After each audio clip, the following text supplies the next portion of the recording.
Então, primeiramente eu queria agradecer a presença de vocês, Denis e Pablo. Eu sei que não é fácil, dado as nossas agendas, e Denis principalmente agora que está em campanha eleitoral. Mas estou muito feliz e muito animada para esse papo que a gente vai ter sobre os direitos dos trabalhadores por aplicativo. E para o nosso ouvinte, o meu nome é Caroline Gomes, eu sou pesquisadora em Sociologia, eu estudo estratégia de trabalho de motorista de aplicativo, e esse podcast ele é chamado Na Corrida por Direitos. Ele é fruto de um projeto chamado Projeto Conecta Trabalhadores, do Instituto de Tecnologia e Sociedade, do ITS. O objetivo desse projeto é ajudar os trabalhadores de aplicativo a canalizarem as suas vozes na luta por direitos. E hoje a gente vai falar um pouquinho sobre uma pesquisa que o ITS fez em parceria com o IPEC. Essa pesquisa ela foi feita no período entre novembro de 2023 e janeiro de 2024. Ela teve todo o compromisso em ter uma abrangência nacional e ter uma representatividade em termos de sexo, idade e escolaridade. Ela foi feita com 2.005 participantes. E nessa amostra aleatória, 10% dos respondentes eles também trabalhavam por aplicativo. E a pesquisa ela tem um escopo muito grande, ela traz as dimensões do trabalhador por aplicativo e ela também pensa as frentes do consumidor, mas hoje a gente vai conversar mais sobre o que os brasileiros pensam sobre quais são os direitos que os trabalhadores por aplicativo deveriam ter. E o ponto que eu queria focar é assim, que a pesquisa ela também já traz dados muito animadores, porque 60% da população acredita que os trabalhadores por aplicativo deveriam ter todos os direitos trabalhistas garantidos pela plataforma. Mas antes de mais nada, da gente iniciar esse papo, eu queria que vocês se apresentassem para os nossos ouvintes, falassem um pouquinho de vocês, brevemente. Quanto tempo vocês trabalham, a quais aplicativos vocês trabalham e, enfim, espero que essa conversa seja ótima. Bom dia, né? Prazer estar aqui, né? Nessa pesquisa e espero tirar as dúvidas aí da grande maioria. É um prazer estar com o Denis, com a Carol aqui. Meu nome é Pablo, né? Tenho 6 anos de aplicativo. Comecei em 2019, né? Era um vendedor de água de rua. Saí, praticamente caí de paraquedas, né? Na Uber e estou aí até hoje. Na Uber eu não continuo mais, porque né, tem um processo com ela aqui ao qual eu não posso estar falando, mas continuo atuando como moto 99 no aplicativo aí. Vambora bater esse papo aí, vai ser um prazer. Bom, eu sou motorista de aplicativo desde maio de 2014. Numa época que era muito bom, que estava muito bom, que a gente ganhava muito bem. E depois de 2015 para cá a gente percebeu as mudanças e aí a gente começou a se articular em função de defender a categoria. Criamos a AMPA RJ, foi a primeira associação de motoristas de aplicativo do Brasil. Hoje já são mais de 40 associações no Brasil todo. Hoje existe uma federação, todas com a característica em comum de não cobrar absolutamente nada dos motoristas. Então são entidades que funcionam com a doação do tempo dos seus participantes, não onerando os motoristas, e se tornaram muito representativos no cenário nacional. De um tempo para cá, mais exatamente 2017 para cá, quando começaram lá alguns governantes, alguns legisladores tentando interferir de maneira positiva, porém de maneira equivocada. E aí levando a gente sempre para um caminho que não era o caminho que o mundo atual e o trabalhador atual quer ir. E esse tem sido o nosso papel, nortear essa direção, digamos assim, mostrando a realidade dos motoristas de aplicativo. Tá bom. Obrigada. Então, vamos lá, vamos começar o nosso papo, né? O nome da pesquisa é sobre qual é a percepção do brasileiro em relação ao trabalho por aplicativo. E a primeira pergunta que eu queria fazer para vocês é relacionada a essa falta de transparência da plataforma, né? Essa falta de transparência do aplicativo.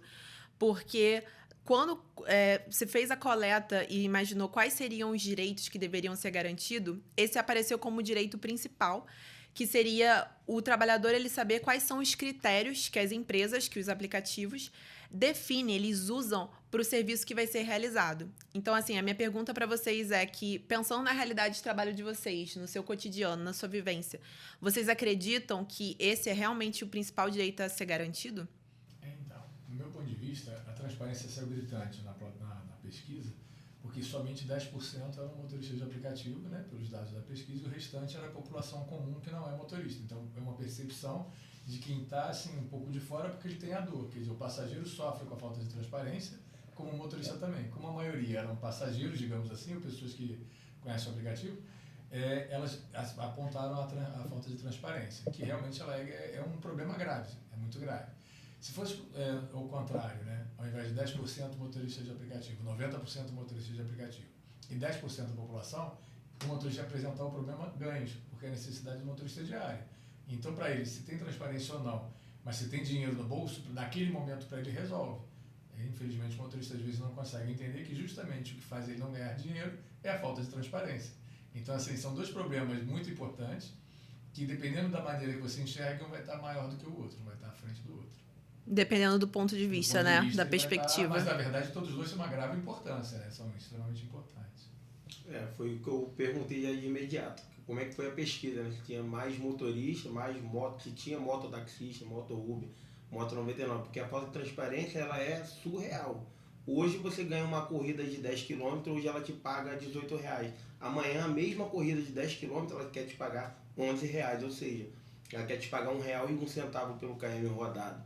Um dia ela paga de um jeito, outro dia ela paga de outro jeito. Então não tem transparência nenhuma, porque ela quer simplesmente o algoritmo, ele acorda, pô, hoje quero pagar 90 centavos o km. Não, amanhã eu vou pagar R$1,50. Não tem controle nenhum, não tem quem é o responsável por fazer a cobrança. A gente está aí numa Rock in Rio, né? Acabou, não sei se está tendo ainda. Não, tem essa semana agora. Já tem mais uma semana de Rock in Rio. Preços absurdos. Corrida de 10 km, cobrando R$140 do passageiro e repassando para o motorista R$34. É um absurdo. Ela está lesando, ela está roubando, ela está assaltando o passageiro e está com totalmente falta de transparência com a pessoa que está fazendo a locomoção, com o dono do veículo, com a pessoa que trocou o óleo, com a pessoa que colocou o pneu. É uma falta de transparência, cara, que assim, surreal. Quem vai parar os aplicativos? Quem vai colocar um limite nos aplicativos?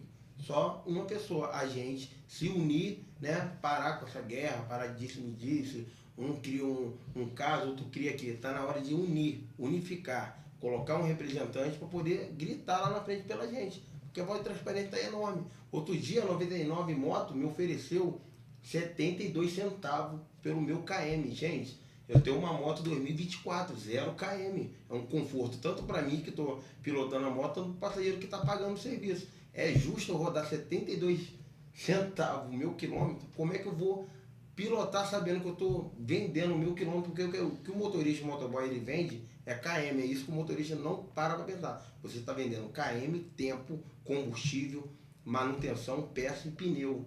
A gente tem que passar horas e horas escolhendo corrida para poder fazer uma que vale a pena. A falta de transparência está demais, está 100%, está totalmente equivocado. Esse tema que você falou das horas e horas que você fica rodando, né, para conseguir escolher uma corrida que vale a pena, a gente vai falar um pouquinho mais nessa segunda parte, né, do podcast, no segundo episódio. Mas uma coisa que você falou que eu achei bem interessante é que pensar, e é algo que eu sempre converso com o Denis, né, quando a gente está pensando sobre a regulamentação e a fiscalização do trabalho por plataforma, por aplicativo, uma das primeiras coisas que tem que passar e que atravessa tudo é justamente essa falta de transparência das plataformas, né? O próprio passageiro, no caso, o próprio usuário, a população de modo geral, no exemplo que você está dando do Rock in Rio, não sabe, porque não aparece no extrato dele, ele está pagando uma taxa extra de evento, no caso desse, de R$ 39,90. Quer dizer, se ele tem uma corrida que seria R$30, a corrida vai ser R$30 mais R$ 39,90. Desses R$ 39,90, nenhum centavo vai para o motorista. É tudo para a plataforma. Além disso, no próprio SBIP tem lá uma taxa que todo passageiro paga regularmente, que ninguém sabe para onde vai, que é 75 centavos por corrida. É uma taxa da Uber, 75 centavos. As arbitrariedades e a falta de transparência dos aplicativos chegou ao ponto que a 99 lançou agora, no período do Rock in Rio, o seguinte: se você não aceitar 5 corridas que ela mandar para você, e começou justamente no período do Rock in Rio, ela te bloqueia por 5 dias. Perfeito. Entendeu? Se você não aceitar dentro dos 5 dias, se você não conseguir, você voltou a rodar 5 dias depois, se você não aceitar todas as corridas que ela te mandar, ela te bloqueia por 10 dias. Aí eu te pergunto, como é que você faz para pagar um carnê de um carro, para pagar a escola de um filho, se você fica bloqueado porque você escolheu corrida? A gente presta serviço privado, a gente não é transporte público. É importante que as pessoas se atentem à lei dos 1587, que é a lei de mobilidade urbana, que fala que o nosso serviço, onde identifica o que é público e o que é privado. O táxi, o ônibus e o trem e a barca não escolhe quem entra dentro do carro, o serviço privado escolhe, porque a gente não tem subsídio do governo. Perfeito. Então, se o meu trabalho é privado, eu não tenho que me sujeitar a determinadas coisas que eu não concorde. E uma delas, por conta da falta de transparência, eu não sei, por exemplo, por quanto que a Uber vende o quilômetro, ou 99 de quilômetro, como o Pablo está dizendo. Nem o próprio passageiro sabe. Você que é uma moça, se pegar uma corrida 3 horas da manhã na porta de uma balada, vai ser mais caro do que para mim, que sou homem. Porque, por ser uma mulher, eles cobram mais caro de você, porque sabem que você tem uma fragilidade maior de retorno para casa. Se seu telefone está acabando a bateria, eles cobram mais caro uma corrida de você, porque seu telefone está acabando a bateria. Se acaba a bateria, você não tem como chamar outra. Então, eles sabem que você vai aceitar aquela corrida, mesmo ela estando mais cara. Em contrapartida para o motorista, ele não é melhor remunerado por isso. E aí tem uma outra coisa que acontece com o motorista. Vou te dar um exemplo meu. Eu moro num bairro chamado Meia, no Rio de Janeiro. No Meia não é um bairro que tem, as pessoas querem muito fazer corridas lá. É um bairro que tem um problema de periculosidade. De madrugada, como eu quero ir para casa e eu rodo à noite, cai corrida para mim para onde? Para o Meia, para os bairros vizinhos, com o preço do KM lá embaixo. Porque eles sabem que a hora que eu quero ir embora para casa, a inteligência artificial me dá uma corrida naquela direção. Então eles sabem que aí eu vou topar fazer uma corrida com um valor menor para eu não voltar para casa, que a gente diz bater no banco, né? sem passageiro. Então, assim, a inteligência artificial ela é muito boa, eu acho ela maravilhosa e tal, só que o problema é que quem faz a gestão dela não tem um caráter muito bom, é um caráter duvidoso, porque ele faz qualquer coisa por dinheiro. E esse qualquer coisa é explorar as pessoas. A frase que, lamentavelmente, como ser humano, eu ouvi dizer do CEO da Uber lá, não só o CEO mundial, mas a CEO no Brasil também da Uber, é que o desafio deles é saber quanto o motorista ou o moto-Uber suporta ganhar o mínimo possível e quanto que o passageiro suporta pagar o máximo. Quer dizer, eles estão se vangloriando de estar explorando as duas pontas. Para explorar as duas pontas, a melhor coisa é tampar os olhos, é não ter transparência. Por isso que assim, eu te digo que o motorista, se 100% da pesquisa for só com o motorista, vai falar, é ganho. Mas quando o passageiro também sabe que ele é lesado, por exemplo, existe um problema de comunicação entre passageiros e plataformas. Elas não dão atenção aos passageiros. Da mesma maneira que com a gente, porque a gente briga muito, a gente luta muito, eles hoje já dão alguma atenção. Você sabe, o Pablo sabe disso, ele está há muito tempo, eram as mensagens prontas, né? Quando a gente, você falava, olha, que hora correr esse microfone? Eles falavam, hoje está sol. Sabe? Foi uma época que era assim. Foi uma época que eles botavam estagiários, assim, totalmente inexperientes, que não sabiam nada. A gente brincava, tudo é culpa do estagiário. Porque você chegava lá, você explicava o teu problema, o cara ficava olhando pra tua cara e não entendia nada do que você estava falando. Hoje até já melhorou isso, depois que a gente brigou muito. Então, assim, existe evolução no nosso trabalho graças a uma luta muito forte. O Pablo estava falando de representatividade nesse sentido. Quer dizer, como existe um ciclo de pessoas muito grande na plataforma, sai muita gente, entra muita gente, na CPI de São Paulo apurou que 10 mil pessoas entram na Uber por mês, mas também 10 mil pessoas param de rodar por mês. Então é um ciclo. Acaba que é uma dificuldade até de ter representatividade, porque as pessoas acabam não suportando e saem. E dificilmente a pessoa sai para um estágio melhor. Quer dizer, ela entra com uma série de ilusões e ela sai muito mais prejudicada do que ela entrou. Entendeu? E aí justamente porque não tem transparência. Por exemplo, se você entrar na página da Uber lá e você nunca rodou na vida, você quer entrar na Uber, você entra lá, a última vez que eu contei, ela falava pelo menos 40 vezes em segurança. Mas todas as vezes que ela falava em segurança, ela não falava de fazer um cadastro bom, de fazer a foto do passageiro, ela remetia você ao poder público. Tudo bem que a responsabilidade, segundo a nossa legislação, é do Estado, é a segurança do Estado. Mas ela, como plataforma que eu estou pagando a ela para me entregar um cliente, ela tem uma responsabilidade de segurança. Total. E ela não cumpre essa responsabilidade. Qualquer pessoa se cadastra, não tem verificação de cadastro, ela não dá segurança alguma em nada. Entendeu? Então, assim, realmente haveria de ter transparência na quantidade de motoristas, como é feito os cadastros, afinal de contas a gente paga e paga muito caro. E principalmente, para a gente ter segurança econômica, uma transparência em quanto que um passageiro tem que pagar e não precisa de inventar nada de novo. A Uber copia o serviço do táxi, o táxi tem um taxímetro. Quilômetro, como o Pablo disse, quilômetro e tempo. Esse é o cálculo, que é o aferimento que atende às necessidades do motorista e do passageiro também. Você imagina uma empresa para se planejar no orçamento, por exemplo, se fornece Uber para os seus funcionários, se ela não sabe quanto que paga por quilômetro e tempo.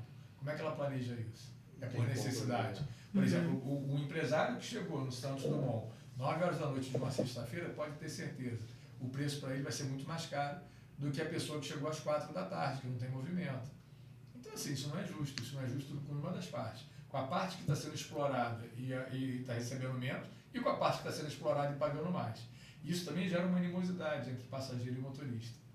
O passageiro está sempre achando que a gente está ganhando muito, que a gente está se dando muito bem, e o motorista extremamente insatisfeito, e aí qualquer espirro do passageiro também já gera uma animosidade do carro, já gera um desentendimento, o que é muito bom para a plataforma. Porque eles plantam a discórdia o tempo todo nessa relação. Porque quando uma pessoa sai de um carro de aplicativo insatisfeito porque ele acha que o problema é do motorista, ele não pega um táxi, ele chama outro carro de aplicativo.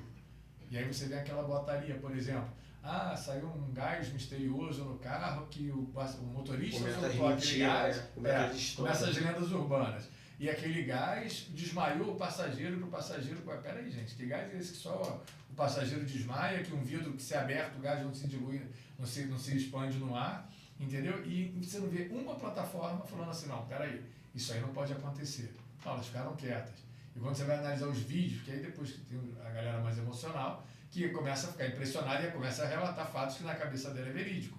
Como aconteceu aqui na Barra da Tijuca, de um rapaz que tinha um spray de cheiro no carro, e aí a moça disse que ele tinha um spray que estava envenenando ela, fez isso, botou na internet e ele processou ela, inclusive, porque não tinha nada de errado. Ou como aconteceu no Espírito Santo, estava uma bombinha de aerolim, e ela disse que era um spray também, porque a pessoa apavora. Mas quando você vê os depoimentos na internet, são depoimentos com imagem muito clara, a pessoa centralizada na tela, com uma fala muito boa, claramente depoimentos montados. Quem é que sustenta esses depoimentos? Quem é que faz esses depoimentos? Não tem. Sabe? É difícil da gente acreditar. E fica muito claro que existe aí uma intenção de tirar a moral do motorista e tirar que o passageiro confie somente na plataforma e não no motorista. Quando acontecem essas campanhas de difamação do motorista, as plataformas fazem uma campanha verbal ou por escrita de segurança. Então ela, teoricamente, é a boazinha que é preocupada. E quem paga o pato é sempre o motorista. Aí ela entra no meio de uma relação, que ela, na verdade, nesse tripé passageiro, motorista e aplicativo, você pode tirar o aplicativo. Porque se você parar na rua com a plaquinha Uber ou Fácil Transporte, o passageiro te encontra. Então ela só entrou no meio ali, teoricamente, para regular essa relação. Só que ela não regula, ela explora. Uhum. Então esse é o ponto, eu acho, muito grave de problema. E qual é a magia que ela faz? É a falta de transparência. Ela faz com que ninguém se enxergue. Porque é isso, né? Vocês são totalmente dependentes por exemplo, da precificação da plataforma, né? A gente presta um serviço que a gente não sabe por quanto ele é vendido e quanto que o intermediário vai ser comissionado. Por exemplo, como o Pablo citou, tem corridas que ela vai ficar com 60%. Sim. Hoje de manhã eu estava aguardando aqui e o rapaz que estava comigo mostrou a corrida que ele recebeu. Pô, da Zona Sul para o aeroporto, R$138. Até um valor bom para o motorista uma corrida de Uber. Só que o cliente pagou 232. Não é justo. Quer dizer, ele paga 232 porque ele usou um aplicativo. E o motorista que estava lá de manhã cedo, ele estava ali, saiu da casa dele, provavelmente na Baixada, e usou o carro, gastou a gasolina, e se expôs a tomar uma multa, e assumiu a responsabilidade do risco de atropelar alguém. Tudo isso, ele recebe 50%. Sim. E a plataforma falou 50%? Sim. Alguma coisa está errada. Porque vocês também estão numa posição muito difícil, né? De colocar como... O que vocês são? Se são trabalhadores autônomos ou não? Porque pensa que... Qual que é o ponto, né? Assim, se vocês são uns trabalhadores que vocês estão prestando um serviço, vocês estão numa posição muito ruim, que vocês não têm uma margem de negociação do preço desse serviço, né? Diferentemente, sei lá, de trabalhador de construção civil, que vai fazer uma empreitada, alguma coisa assim. Você tem uma negociação. No caso de vocês, não. Essa negociação, ela é feita a partir dessa mediação do aplicativo, né? Da tecnologia. Eu acho que o Bruno vai poder te dizer também como é que chega um... Pablo, né? Desculpa. Como é que chega o contrato da Uber? O contrato da Uber... Que horas ele chega e como ele chega pra gente? Chega com 1 milhão de textos para você poder assinar, concordar, ninguém para ler. Entre uma corrida e outra, à noite. Aí tu tá com o telefone, imagina ele na moto, com o telefone ali na moto, aí ele acaba de fazer uma corrida, entrou um contrato da Uber. Se você não aceitar, você não vai mais rodar hoje. Não vai mais rodar. Só que você vai abrir, são 40 páginas. De um celular à noite para ler na rua. Do nada, sem aviso prévio. Normalmente sexta-feira, 8, 9 horas da noite. O que você faz? Concorda, você quer trabalhar? Concordo. Ninguém vai parar para poder ler. Entendeu? Já sei, dentro do carro já não dá para parar, imagina na moto. A manipulação dos aplicativos Uber 99, ela vai muito além do que a gente vê na tela na hora de tocar. Porque, olha só, ela pede direito à localização, a seu contato, a sua câmera. Eu costumo dizer que a Uber ela tem controle total do nosso aparelho celular. Tanto do motorista, tanto do Moto Uber, do Moto 99, tanto do passageiro.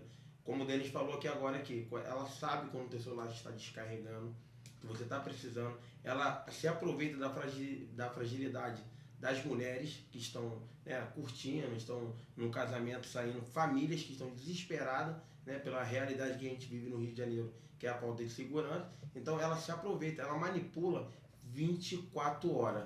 Tanto o trabalhador ela explora, tanto o passageiro que necessita, porque sabe que não pode contar com o transporte público. Realmente, entra 2 pessoas dentro do ônibus, é só todo mundo. Então todo mundo está viciado, praticamente, eu costumo dizer que a gente está viciado com os aplicativos. A gente está aceitando, a gente está se acostumando com o que eles estão fazendo, cada vez mais diminuindo nossos ganhos, sem prestar nenhum tipo de transparência, sem prestar nenhum tipo de informação nenhuma. Ou você faz ou não. E outra coisa que o Denis trouxe aqui, que é muito importante, está só esperando a oportunidade, é dos ganhos, a manipulação. Vamos lá, ela estipula o valor. Pablo, R$40 por 55 quilômetros. Mas como assim? Eu vou rodar 55 quilômetros por R$40? Não era para ser maior? Ou você aceita ou não. E outra coisa, quando o motorista ingressa com uma ação na justiça contra o Uber ou contra a 99, ela alega, ela tem a cara de pau de alegar para o aplicativo, para o juiz, né? Perante o juiz, que não há vínculo de emprego. Peraí, se não há vínculo de emprego, por que ela me penaliza? Porque ela me pune. Porque quem pune é o empresário, é o dono da empresa. Você faltou, você roubou dentro da empresa, você toma uma justa causa. Por que ela está me punindo? Então há um vínculo empregadício nisso. Então, a gente vai continuar essa conversa que tá ótima, o papo tá sendo muito bom, muito enriquecedor. A gente vai falar ainda muito mais sobre jornada de trabalho, remuneração do trabalhador por aplicativo, a questão do seguro-saúde. Então, eu convido o ouvinte a continuar nos escutando nos próximos episódios.